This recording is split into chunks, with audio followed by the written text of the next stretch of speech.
नमस्ते बिटिया। हमेशा खुश रहो बिटिया। ऑनलाइन डिजिटल लेक्चर की सीरीज में आज हम एक अन्य लेक्चर आपका लेने जा रहे हैं जो कि कंटिन्यूएशन में है एंटीसोरिक रिपर्टरी के। पिछली क्लास में जो हमने एंटीसोरिक रिपर्टरी पार्ट 1 डिस्कस किया था, today we are going to discuss antipsoric repertory part 2।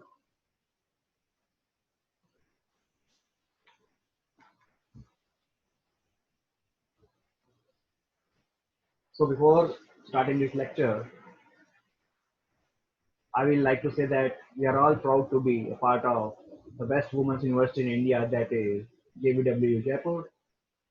And I welcome you all in this repertory class on digital version 2.0 at JWU platform as per schedule provided by the university, having the best homeopathy college in Jaipur.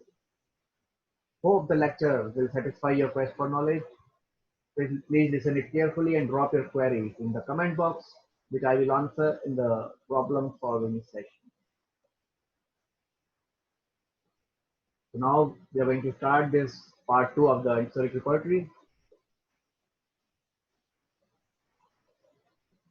See, we are going to discuss about the contents of the antisoric repertory. It has got translator's preface, preface to the second edition, preface to the first edition, introduction, intercurrent remedies in chronic cases, review of the antisoric remedies, repertory of the antisoric remedies, and index. So this is the repertory proper, that is repertory of the antisoric remedies. So first of all, the translator's preface, in which Boger says that every repertory is useful. Unfortunately, no one is complete. And this repertory provides you best guide for selection of most suitable remedy in chronic disease. Hence its translation.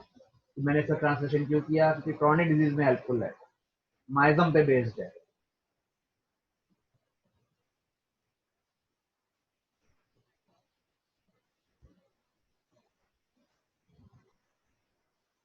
The most important thing is the introduction given by Samuel Hahnemann in this repertory, in which he says, number one, on the reputation of the homeopathic remedy, and number two, on the expiry date of medicine. About the repetition, Dr. Hahnemann states that homeopathic physician should generally let the carefully selected remedy to act upon the patient in a single dose at a time and allow it to exhaust its action. जब आपने proper selected medicine दे दी है, तो let the medicine exhaust its action. And the single dose is sufficient, especially in certain mild diseases, particularly in children and delicate susceptible adults also. ठीक है, सब में तो नहीं, कई बार सिंगल डोज माइल्ड डिजीजेज जो कि चिल्ड्रन में होते हैं और डेलिकेट ससेप्टेबल एडल्ट्स में होते हैं, उनमें वो सिंगल डोज ही इनफ होती है, but not in all cases. कई जगह आपको रिपीटेशन करना पड़ेगा. But in certain chronic highly developed cases, in certain chronic highly developed cases which are often spoiled by unsuitable remedies, and also in the grave acute diseases, single dose is not sufficient. Hahnemann is saying that यहाँ पे आपको repetition करना पड़ेगा, जहाँ पे acute disease बहुत grave है, जल्दी जल्दी दवा देनी होगी ताकि रिकवरी हो. यहाँ की स्पॉइल्ड केस है क्रॉनिक में, एलोपैथिक मेडिकेशन करके आया है बहुत ज्यादा, वहां पर भी आपको फ्रिक्वेंट मेडिकेशन देके सेकंड रिएक्शन लाना होगा. But repeating frequently may also cause a vital force to expel this hostile overdose of medicine by means of vomiting, diarrhea, fever, sweat, etc. लेकिन ये भी ध्यान रखें कि आपकी डोज भी अगर ओवर हो गई और वाइटल फोर्स का जो रिएक्शन अगर है बहुत स्ट्रांग आ सकता है और डिजीज एक्सपेल होगा वॉमिटिंग से, डायरिया से, फीवर से, स्वेट से. हालांकि ये पॉजिटिव साइन होगा, पर अगर ये बहुत ज्यादा मात्रा में रिएक्शन आ गया, उसको संभालना भी मुश्किल होगा, तो आप भी कॉशियसली डोजिंग करें. Action of medicine through inhalation is equally to that of medicine taken orally. तो सूंघ करके भी दवाई को उतना ही असरकारक रखा जा सकता है जितना कि हम मुंह द्वारा जो लेते हैं, इंजेक्शन करते हैं उसका. So inhalation and injection are same in case of administering the medicine. So secondly, he is also adding something about the expiry date of medicine. He says one globule,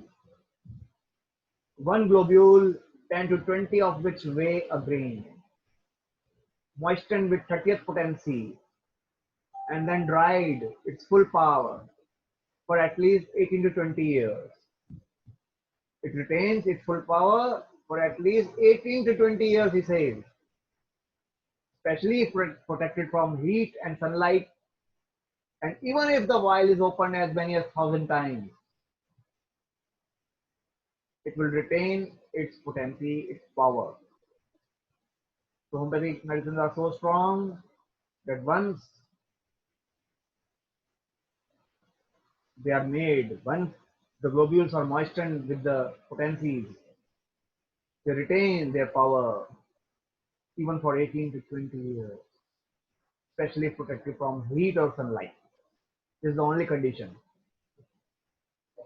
No, Boniasan says something about intercurrent remedies in chronic diseases. So the introduction given by Samuel Hahnemann is very important in this antiphoric repertory. Dr. Hahnemann admired this repertory.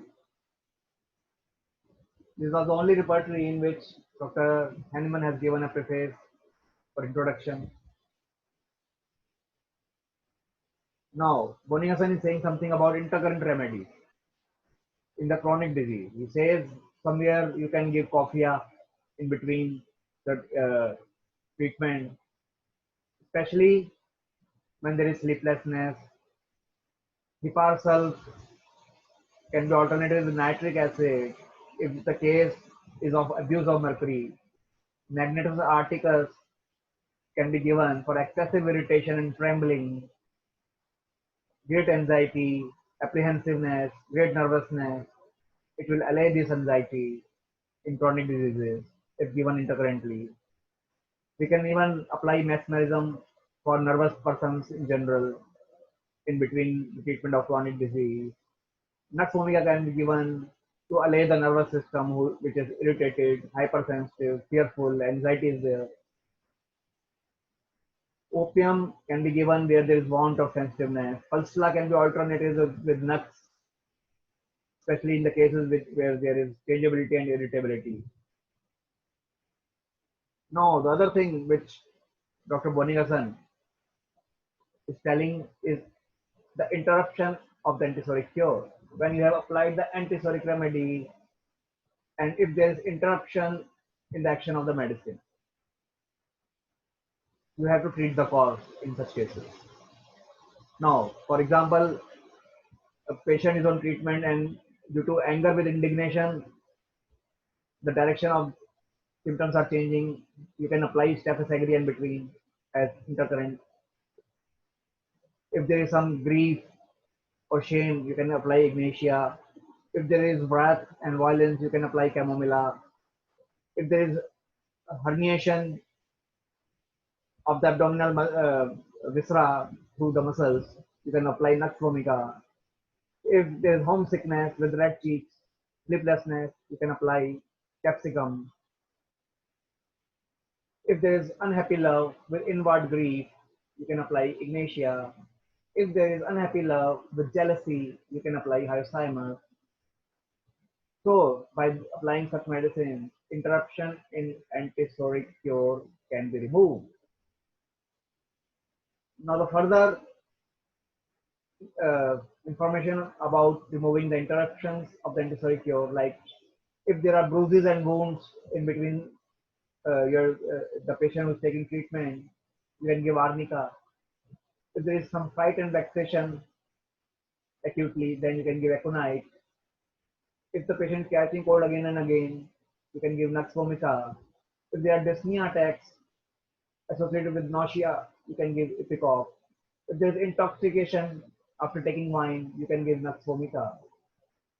So between the uh, antipsoric treatment, between the treatment of the chronic disease, if some conditions arise due to the action of the patient, due to interruption in the cure, we can give some intercurrent remedy that is stated by Dr. Bonier.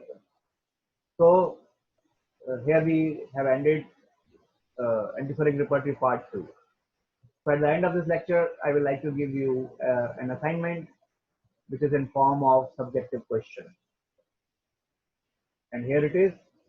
You have to tell specialty of various chapters that antipsoric repertory contain. Antipsoric repertory के अंदर ऐसे क्या special chapters हैं आपको बताना है. So this is all in today's lecture. See you with antipsoric repertory part 3 in the next lecture.